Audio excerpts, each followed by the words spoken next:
Week 10 has wrapped up, and it was an absolutely insane week of football. So many close games, so many memorable moments, just an absolutely crazy week of football. Probably the best week of NFL football that we have gotten so far this NFL season.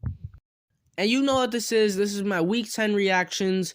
Let's just get straight into it with last week's Thursday night football game, which was, of course, the Panthers taking on the Falcons. And of course, my Panthers get the win here, and what was honestly not too crazy of a game. The Panthers just kept feeding D'Onta Foreman all night long, and I mean, it was working because he was playing absolutely great. He had 130 rushing yards and a touchdown. I mean, that pretty much just sums up the entire game for the Panthers. We just ran all over the Falcons' defense, and they could not stop us. We couldn't get anything else going, though. P.J. Walker only threw 16 passes. Obviously, DJ Moore had another bust of a game. It really upsets me that we don't try to go to DJ Moore a lot. He's our most talented offensive player, and I mean, what else do we have to lose? Just throw the ball to DJ Moore. Terrace Marshall had a pretty big catch, but other than that, nothing big on offense really happened for the Panthers this game, other than D'Onta Foreman, of course. Luckily, our defense did come through this game, though, made Marcus Mariota look absolutely horrible, and the Panthers pull out the win here. It makes our record 3-7, which obviously isn't good. I don't expect it to get any better from here, but I mean, we got to win over the Falcons. We didn't get swept by the Falcons this season, so I'm happy about that. But yeah, let's move on to Sunday.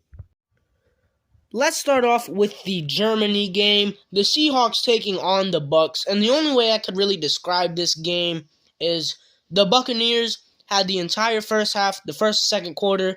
They were the dominant team. But once the second half hit, in the third and fourth quarter, the Seahawks were the dominant team. The Bucs defense in the first half was playing really great. Geno Smith and the Seahawks offense, they just couldn't get much going in the first half. But once that second half hit, it's like a new life was just injected into the Seahawks team. Honestly, I'm kind of stretching it when I say second half, because it was really just the fourth quarter. That's when the Seahawks scored 13 of their 16 points in the fourth quarter. Through the first three quarters, this game was honestly kind of boring, but once that fourth quarter hit, this game was great.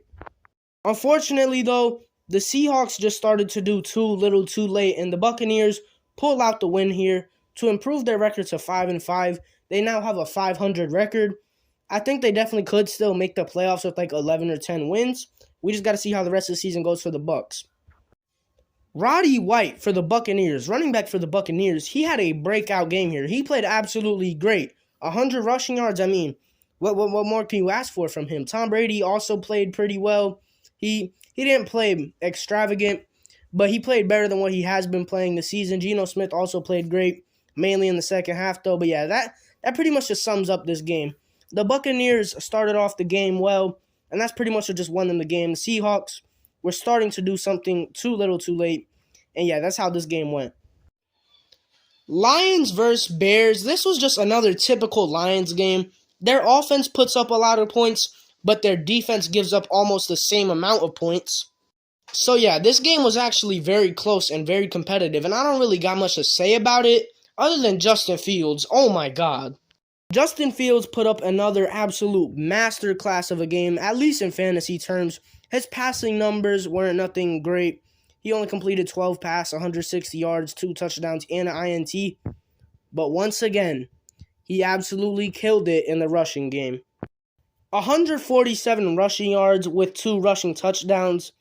I mean, I'm not joking when I say this. Like, I'm actually being serious when I say this. Could Justin Fields be the running back 1 for the Bears? I know that's kind of a meme at this point, but he honestly carries the ball more than the running backs on the Bears. Unfortunately, though, this performance from Justin Fields just wasn't enough because the Bears defense was not able to stop Amon-Ra St. Brown, who had a monster game here. And yeah, the Lions squeak out a pretty close win here. Browns versus Dolphins. What can I really say about this one? Just an absolute offensive masterclass here from the Dolphins.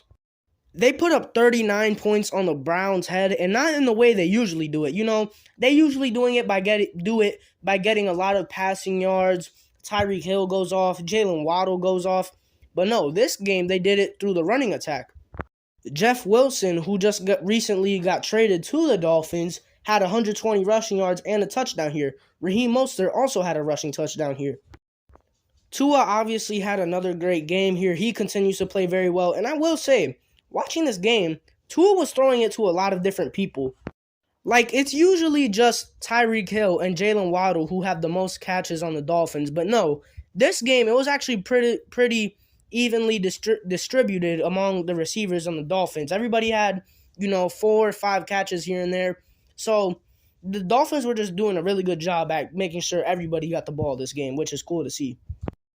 But yeah, the Dolphins put up an absolute offensive masterclass here over the Browns, and there's nothing much I really got to say about the Browns. They just need Deshaun Watson, let's be honest. Next up, Broncos versus Titans. I don't want to spend too long talking about this game. Just a boring, typical game you would expect between this year's Broncos and Titans. Final score, 10-17. Titans pull out the win here. Broncos, just another game where they just couldn't get absolutely anything going on offense. Obviously, only scoring 10 points. And that sucks because they got a pretty good performance from their defense once again. They were able to hold Derrick Henry to only 53 rushing yards on 20 attempts, so that's good. But the problem is, they could not stop Ryan Tannehill, who Ryan Tannehill looked absolutely great this game, and Nick Westbrook. Well, that's like the most random combination players have ever to dominate a game. And that's what happened here. Ryan Tannehill had a very good football game, and Nick Westbrook caught 5 yards, 120 passes with 2 touchdowns. You've probably never heard of Nick Westbrook, but he went absolutely off this game. And that's just it for that game. I'm just disappointed in the Broncos because week in and week out, I say the Broncos are going to win. The Broncos are going to win. But I guess I just don't truly realize the problems the Broncos have. Their offense has absolutely been bottom tier this season, but earlier on in the season, through the first 5 weeks, I was thinking, give them some time. Maybe Russ is still getting adapted to the playbook, but no. We are 10 weeks through the season, and the Broncos offense is still struggling. No, beyond struggling. They are poverty. They are poverty. Shout out to the Titans for getting the win here. I mean, it's nothing impressive. The Titans are the worst, best team in the league, if that makes any sense. And the Broncos, I'm not saying anything about them. That's funny. I said I wasn't going to talk about that game for too long, and I talked about it for almost 2 minutes. Anyways, Vikings versus Bills, game of the year. We absolutely needed a game like this season, and we got it, and I am thankful. If you watch this game, you would know what went down, and I'm not even going to try too hard to explain it because this game was literally just all over the place, especially in the fourth quarter. The Bills dominated in the first half. I'm pretty sure it was 24-10 going into the third quarter, but the Vikings didn't quit, obviously. They came out in the second half and started to fight back a little bit, started to break into that lead a little bit. It was 17-27 heading into the fourth quarter, and this is just when all the madness happened. Dalvin Cook's 80-yard touchdown run, Justin Jefferson snagging the ball out of a defender's hand with one hand on 4th and 18 to continue the Vikings' drive. The whole final 2 minutes of this game was absolutely absurd. You had the Vikings making a long drive down the field, looking like they're about to put up a touchdown and go ahead in this game, but then they have like 3 chances on 4th and goal and get stuffed on absolutely every single one of them. Then the Bills took over on like their 1-yard line. Josh Allen fumbles the ball. The Vikings get a defensive touchdown because of this, and this game was just literally crazy. The Bills do get a second chance though to redeem themselves, but they just end up kicking the field goal to send the game into overtime. And then in overtime, you have Patrick Peterson calling game with the interception on Josh Allen to win the game for the Vikings. Justin Jefferson, oh my God. 10 receptions, almost 200 receiving yards, a touchdown. He should have had another touchdown, but the refs ruled him down at like the half 1-yard line, something like that. And that's kind of what screwed the Vikings over towards the end of the game. But Justin Jefferson still played absolutely unreal this game, making absolutely crazy catches left and right. He obviously had catch of the year on that 4th and 18 play that literally saved the Vikings. Look, if there's a game that could solidify Justin Jefferson as the best receiver in the NFL, it is this game right here. This game proves that Justin Jefferson has potential to be an all-time great, up there in conversations with Jerry Rice, Randy Moss, Terrell Owens. Am I meat riding right now? Yes. But that's just how damn good Justin Jefferson is. Look, Kirk Cousins did not play good this game. He only had 1 passing touchdown and 2 interceptions, but because of how good Justin Jefferson played, it made Kirk Cousins look good. And that's kind of what happened with Josh Allen and the Bills too. Stephon Diggs played absolutely great.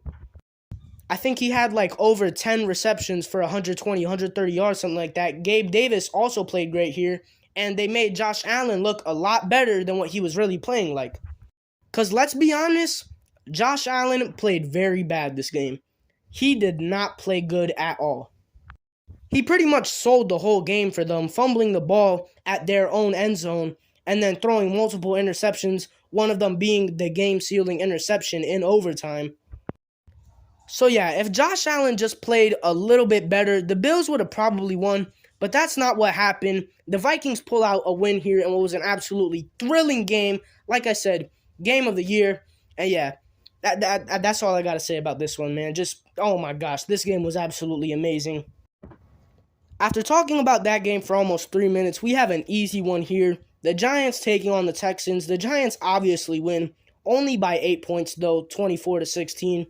I mean, a win is a win, I guess, but the Giants, man, I don't know. The Giants are weird to me. All of their games are close. And yes, winning close games is obviously good, but should you be in this close of a game with the Houston Texans?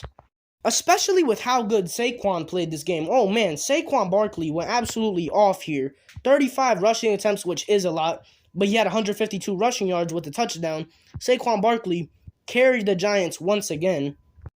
The Giants would be 2-7 without Saquon, but with Saquon, they're 7-2. So I guess it all works out. Giants pull out the win here. They're still a very questionable team for me. It is cool that they're really good. Honestly, hold on. Whoa. They might not be really good, but it's cool that the Giants are doing good, sitting at 7-2. But how good really are they? I don't know. If they make the playoffs, they're probably just going to be a first-round exit. I mean, they still get a win here, though, so shout out to them. But beating the Texans is not that impressive. Jaguars versus Chiefs. What is there to really say about this one? The Chiefs are really good. They are really, really good. Patrick Mahomes, I think he's without a doubt the MVP right now. He is playing so good this season. He is the best quarterback in football, and like I said, the MVP. But to still give a little bit of shine to the Jaguars here, Christian Kirk played very well. 9 receptions, 105 yards, 2 touchdowns. Huge game here from Christian Kirk. Unfortunately, they couldn't get much else going on offense. Travis Etienne kind of fell off this game after playing really good for however long he's been playing this season. He didn't really do too well this game. Only had 45 rushing yards compared to the 100 he's been giving every other game. The Chiefs still get the win though. Look absolutely elite. Prayers to Juju. That hit looked really bad. I hope he's alright. But yeah, that's all I got to say about this game. Saints versus Steelers. What is wrong with the Saints? What is actually wrong with the Saints? This is getting very concerning. I don't know what's wrong with them. Their defense is not good. I don't know why I've been overrating them the whole season saying, oh, the Saints defense is elite. Saints defense is elite. They're obviously not elite when you let Kenny Pickett and the Steelers offense drop 20 points on you and you're only able to put up 10 points with Alvin Kamara and, I mean, they don't really got anybody else on their offense, but still, you could put up more than 10 points. The Saints are just on fire right now and not in a good way. I don't know what is happening with them, but the Steelers, I mean, they get a pretty good win here at home. Kenny Pickett finally didn't throw an interception. Najee Harris played a little better this game. Had 20 rushes for 99 yards, almost 100 yards. I don't know if he's ever done that this season. But yeah, nothing eventful else really happened this game. The Steelers get a nice win here though, but they still suck. Don't get me wrong, the Steelers are still garbage. But I mean, they beat the Saints. But is that even an accomplishment in this season? Because the Saints might be worse than the Steelers.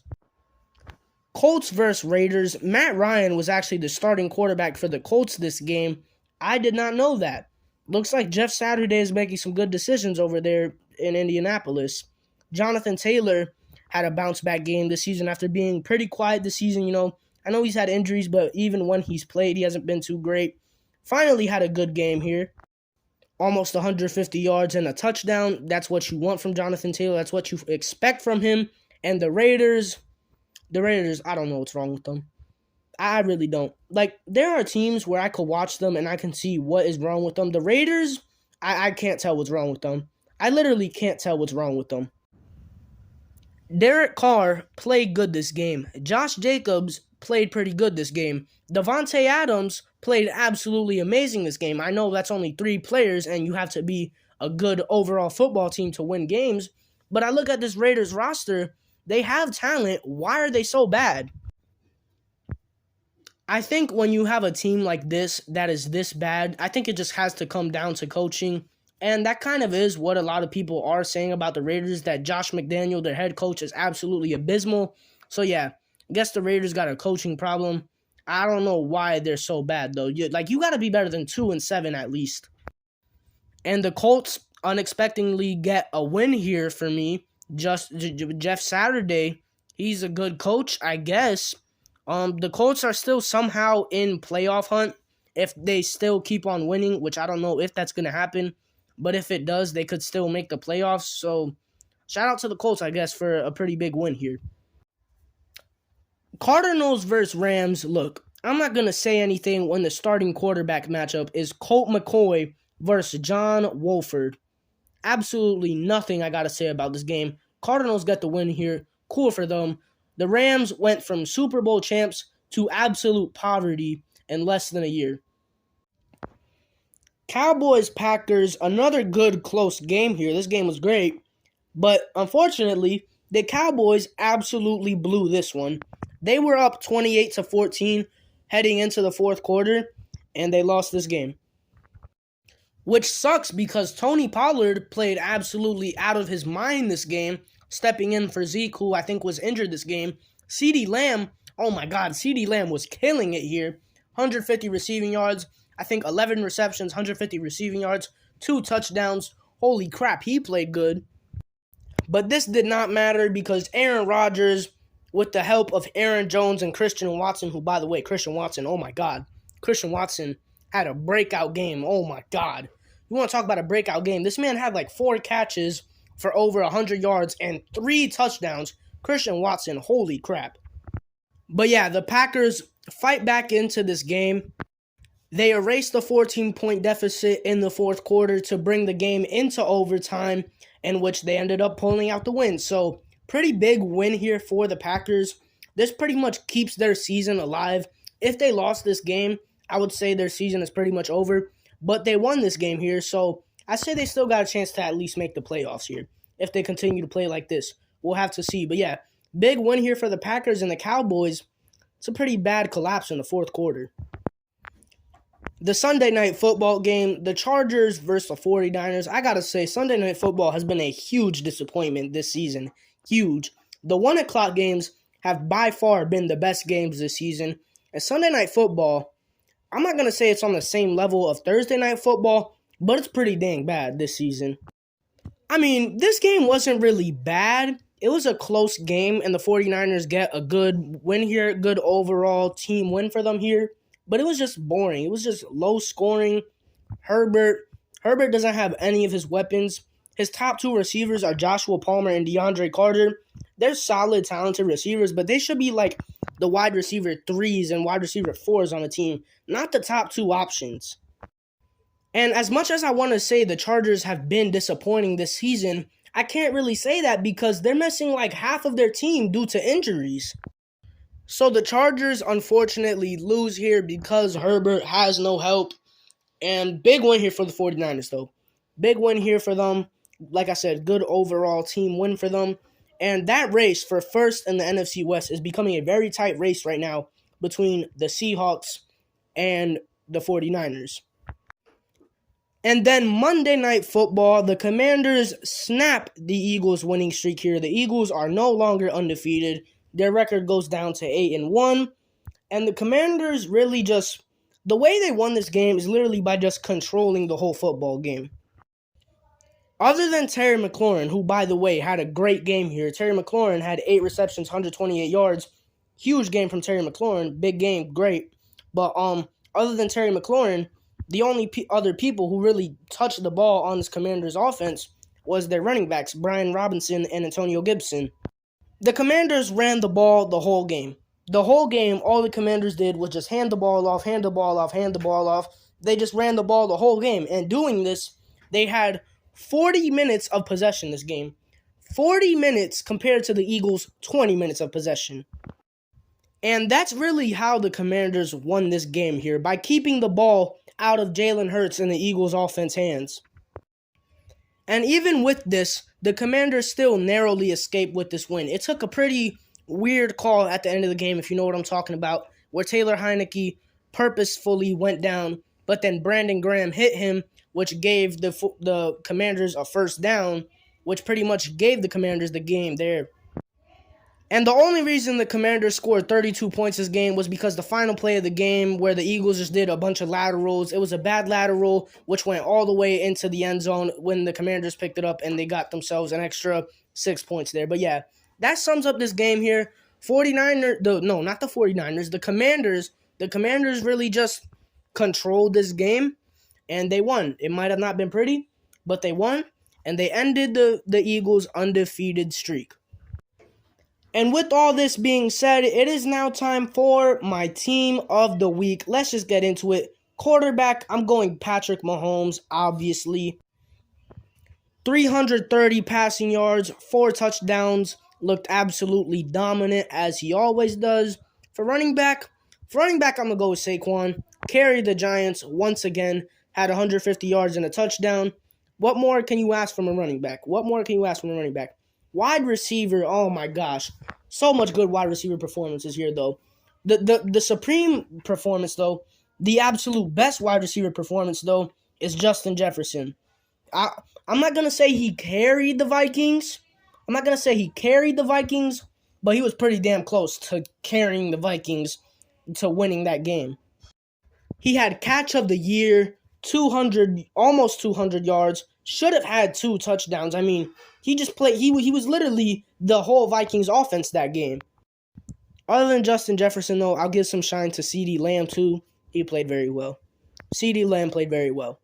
11 receptions, 150 yards, 2 touchdowns. He played great. But Justin Jefferson, I think, played better.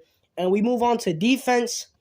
And defense was kind of hard this week because there wasn't any team that performed a shutout over another team. So that just makes it a lot harder. But I'll go with the Titans. They hold the Broncos to only 10 points, which honestly is that even impressive. The Broncos literally have the worst offense in the NFL. But Titans defense played very well. It won them that game against the Broncos. So yeah, defense, I'll give it to the Titans. But yeah, that is my Week 10 reactions. I know this video is probably very late. It's probably very long. It's probably a huge mess. But that's honestly how I feel like Week 10 was. Week 10 was really just a crazy, just all-around wild week of football. So I guess this video complements that very well. I don't know what I'm talking about. That's all I got to say. Peace.